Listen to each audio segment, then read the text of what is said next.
나타내시리라. 함께 읽겠습니다. 오직 우리가 어디까지 이르렀든지 그대로 행할 것이라. 아멘. 서로 인사 나누며 시작하겠습니다. 사랑합니다. 축복합니다. 다시 한번 인사합니다. 하나님을 온전히 바라보는 예배되기 바랍니다. 아멘이신가요? 한 주 살면서 사실 수요일쯤 되면 이제 슬슬 피곤해지기 시작하고 피로가 누적이 되기 시작하는 때입니다. 그럼에도 예배의 자리로 발걸음을 옮기신 우리 모든 성도님들에게 하나님의 은혜가 임하시길 소망합니다. 우리 성도님들께서는 혹시 어떤 과거를 가지고 계십니까? 과거 중에서도 특히 그때만 생각하면 너무 부끄러워, 얼굴이 다 화끈거려, 치욕적이야, 그 사건 말도 꺼내지 마, 그런 사건을 요즘에 다른 말로 흑역사라고 하죠. 반대로 내 과거 중에 나 이렇게 잘 나간 때 있었어, 나 원래는 이런 사람이야, 나 때는 말이야, 그런 과거도 있으실 줄로 압니다. 우리 성도님들의 자랑스러운 과거는 또 반대로 흑역사는 언제이며 어떤 것인가요? 그러면 빌립보서의 저자이며 신약 성경의 절반을 저술한 사도 바울의 과거는 어떨까요?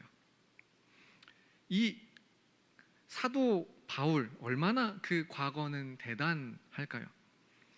놀랍게도 사도 바울에게도 두 가지의 과거가 모두 존재합니다.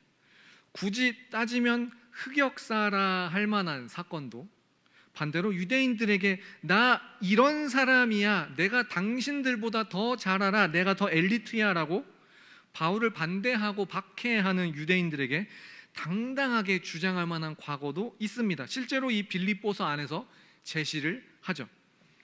그리고 이 두 종류의 과거에 대해, 자신의 그런 과거사에 대해 바울은 과연 어떤 태도를 보일까요? 오늘 말씀을 통해 지금 이 시간에도 시간은 계속 흘러갑니다. 현재가 과거를 향해 흘러가고 있죠. 과거로 흘러가는 이 시간들을 넘어 오직 예수 그리스도를 향해 달려가는 그러한 우리가 될 수 있기를 소망합니다. 먼저 오늘 본문 12절 말씀 함께 읽겠습니다. 시작. 내가 이미 얻었다 함도 아니요 온전히 이루었다 함도 아니라 오직 내가 그리스도 예수께 잡힌 바 된 그것을 잡으려고 달려가노라. 아멘. 바울의 자기 자신에 대한 평가는 먼저 내가 이미 얻었다 함도 아니요, 내가 이미 얻었다, 그렇다 할 수 없다라고 합니다. 얻은 게 있지만 다시 얻었다고 할 수 없다. 무슨 의미일까요? 아리송한 이 말은 뒤에 또 있습니다. 온전히 이루었다 함도 아니다. 그리고 마지막으로 그리스도 예수께 잡힌 바 된 그것을 잡으려고 달려간다 라고 합니다. 이미 얻었는데 얻은 게 아니다, 온전히 이룬 것도 아니다, 예수께 잡힌 바 된 그것을 잡으러 달려간다고 한다. 이 세 가지 아리송한 문장을 해결할 수 있는 공통된 두 단어가 있습니다. 첫 번째는 구원, 두 번째는 예수 그리스도입니다. 먼저 바울이 과거 다메섹 사건을 통해 구원을 얻었습니다. 본래 바울은 아시는 것처럼 그리스도인을 박해하는 사람이었으나 다메섹 도상에서 강한 빛과 함께 찾아오신 예수 그리스도 때문에 일방적으로 구원이라는 이 은혜를 얻었습니다. 구원을 얻은 게 맞죠. 그러나 다시 생각해보면 이 구원은 얻었다 할 수 없다, 이 구원을 얻었다 할 수 없다는 바울의 이 말이 또 틀린 말이 아니기도 합니다.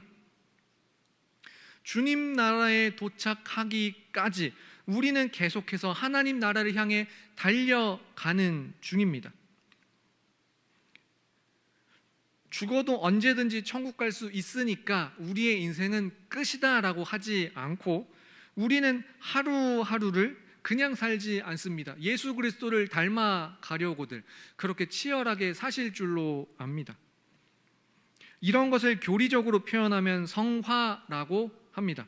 물론 오늘 밤에 우리가 하나님의 부르심을 받는다라고 해도 천국으로 가게 될 것을 확신하는 동시에 그 나라에 우리가 도착할 때까지 날마다 예수 그리스도를 닮아가려고 예수님께로 달려가는 이 삶, 그렇기 때문에 바울이 이미 얻었다 할 수도 없다고 했고 중반부에서는 온전히 이루었다 함도 아니라고 한 것도 마찬가지입니다. 온전히 이루었다 함도 아니라, 우리 중에 누가 과연 나는 완벽하게 예수님처럼 산다라고 할 수 있는 그런 사람이 누가 있겠습니까? 마지막으로 12절 하반부에 그리스도 예수께 잡힌 바 된 그것을 잡으려고 달려간다 말씀합니다. 예수께 잡힌 바 된 그것? 좀 말이 어렵습니다. 현대인의 성경은 이 부분을 상을 받으려고 달려간다, 그것이 상이다라고 직접적으로 표현을 합니다. 영어 성경들 중에는 예수께서 나를 자기 것으로 만드셨기 때문에 나도 그것을, 즉 예수 그리스도를 나의 것으로 만들려고 한다, 그 잡으려는 그것이 다른 게 아니라 예수 그리스도다라고 표현하기도 하고요. 더 쉽게 직접적으로 내가 예수 그리스도 예수께 잡힌 바 되었다, 즉 예수님께서 나를 잡으시기 때문에 나도 달려갈 수 있다, 그렇게 표현하기도 합니다. 결국 요점은 두 가지입니다. 첫 번째는 구원을 이루어가는 우리의 이 달리기, 예수님께로 달려가는 이 우리의 경주에는 결승점에 무언가 상이 있다. 두 번째, 그 상이 구체적으로 100% 이렇다라고 말할 수는 없지만 적어도 한 가지는 확실한데 그 상은 예수 그리스도 그 자체다라는 겁니다.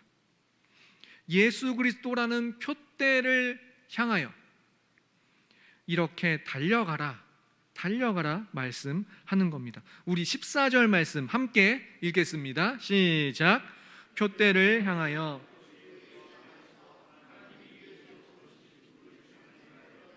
달려가노라. 아멘. 표대를 향하여, 상을 위하여, 결승점으로, 그리스도 예수라는 결승점으로 달려가라라고 말씀합니다. 마치 100m 선수가 결승점을 향해 전력으로 질주하듯 마라톤 선수가 42.195km의 그 지루하고 힘겨운 레이스를 몇 시간 인내하며 달려가듯 그렇게 예수 그리스도를 향해 달려가는 그러한 우리가 될 수 있기를 소망합니다. 그러면 우리가 마치 달리기 선수처럼 결승점을 향해 막 달려간다라고 상상을 해보겠습니다. 내가 굉장히 잘 뛴다라고 상상을 해보죠.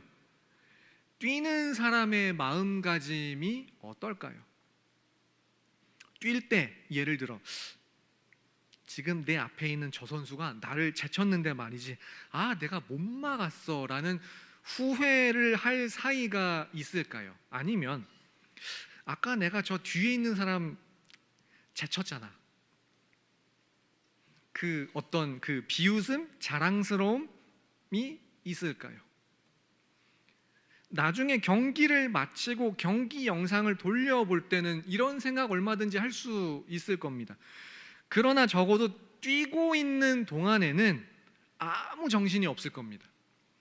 그나마 마라톤일 때는 내 뒤에 선수가 있는데 좀 더 속도를 내서 거리를 벌릴까? 아니면 초반부터 너무 무리하면 안 되니까 아직은 그냥 속도를 비슷하게 맞춰서 갈까? 앞에도 그렇게 할까? 뒤에도 그렇게 할까? 생각을 할 여지가 있겠죠. 그러나 100m 질주라면 이마저도 어림없지 않을까요? 바울이 딱 그랬습니다. 13절 말씀 함께 읽어보겠습니다. 13절입니다. 시작. 형제들아 나는 아직 내가 잡은 줄로 여기지 아니하고 오직 한 일, 즉 뒤에 있는 것은 잊어버리고 앞에 있는 것을 잡으려고. 아멘. 뒤에 있는 것, 뒤에 제쳐둔 사람, 뒤에서 내가 실수한 거 다 잊어버린다라고 말씀합니다. 저는 처음에 어떤 흑역사, 부끄러운 과거, 자랑스러운 과거 두 가지 다 말씀을 드렸습니다만 바울에게도 두 종류의 과거가 다 있었습니다. 사도행전 7장 58절에 보면 스데반이 순교할 때 장면입니다. 제가 읽어드리겠습니다. 성 밖으로 내치고 돌로 칠세, 증인들이 옷을 벗어 사울이라 하는 청년의 발 앞에 두니라 라고 말씀합니다. 돌로 치고 죽임을 당한 스데반이라는 사람을 이제 곁에서 지켜보고 함께 돌로 쳤던 증인들이 그 시신을 가지고 간 곳이, 간 사람이 사울, 즉 우리가 아는 바울이었습니다. 바울의 과거가 이랬습니다. 권력의 정점까지는 아니지만 상당한 지위에 있었기 때문에 스데반이라는 이 사람을 우리가 돌로 쳐서 처리했는데 시신 처리 어떻게 할까요? 하는 문제를 가지고 바울에게로 갔던 겁니다. 바울은 바울대로 곧바로 8장 1절에 스데반을 보며 그의 죽음이 마땅하다라고 여겼습니다. 과거의 바울은 그리스도인들에게 있어 동역자를 살해하는 주역 중 하나, 그리고 박해자, 공포 자체였습니다. 그러나 또 유대교에 대해 워낙 지적으로도 또 그 행함으로도 과거 유대교 안에서는 워낙 열심히 있었기 때문에 아마도 유대교 사람들이 바울을 보며 주눅들 수밖에 없는 면도 있었을 겁니다. 빌립보서 3장 4절부터 6절 앞선 말씀에 보시면 바울의 과거나 출신 등에 대해 자기 스스로 소개를 합니다. 나는 난지 8일 만에 할례를 받았다. 출신 자체도 베냐민 지파 출신이다. 북이스라엘을 거치며 어떤 이방인의 피가 섞인 게 전혀 없다. 바벨론이나 바사 제국의 지배를 거치며 아람어 아니면 로마 시대니까 헬라어 쓸 줄 아는 것뿐만 아니라 나는 정통 히브리어를 구사할 수 있다. 바벨론과 바사 시대를 거치며 이미 히브리어를 많이들 잊어버렸기 때문이죠. 그러나 바울은 히브리어도 구사할 수 있다. 히브리인 중에 히브리인이다. 가말리엘 문화에서 배운 율법에 대해 가장 철저하고 엄격하고 지적이던 바리새인 출신이다. 그래서 3장 6절에 스스로 난 율법의 의로는 흠이 없는 자다라고 자평했던 사람이 바로 바울 자신이었습니다. 출신 성분 그 자체로도 이후에 유대교 안에서 행하던 삶으로도 바울을 박해하는 그 사람들이 감히 엄두가 나기가 어려운 그런 삶을 살았을 겁니다. 그러나 바울은 지금 그의 부끄러운 과거, 공포스러웠던 과거, 반대로 유대인들 앞에서의 어떠한 우월함을 나타낼 수 있는 과거 모두 다 뒤돌아보지 않고 오직 예수 그리스도라는 표대를 향하여 달려가고 있습니다. 이제 바울의 결승점은 어떠한 완벽한 자기 행위도 아니고 반대로 공포스러운 박해자는 더더욱 아닙니다. 바울의 결승점은 오직 예수 그리스도이고 예수 그리스도를 겸손히 닮아가는 데 있습니다. 이제 말씀을 정리합니다. 바울은 본래 히브리인 중에 히브리인, 유대인 내에서 엘리트의 길을 걸었던 사람이었습니다.